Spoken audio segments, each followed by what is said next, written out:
हाय दोस्तों, नमस्कार प्रणाम। कैसे हैं आप लोग? हम लोग मस्त स्वस्थ और ज़बरदस्त हैं और साथ में बैठे हैं। आज ले जाएंगे इनको कहीं घुमाने। सैर सपाटा, दिन में सैर सपाटा, रात में चमाटा चमाटा।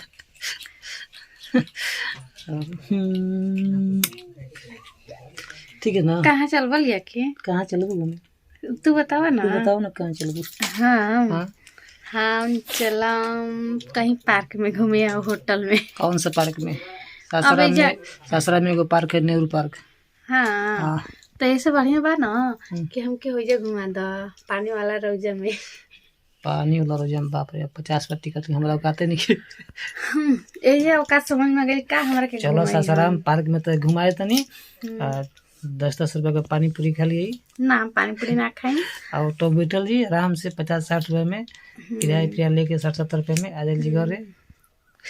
का नकिया ध के से जात दे, समझला। अभी हम लोग का उतना औकात नहीं है। फ्रेंड लोग वीडियो देखेगा, लाइक सपोर्ट करेगा तो आदमी कमा लेगा।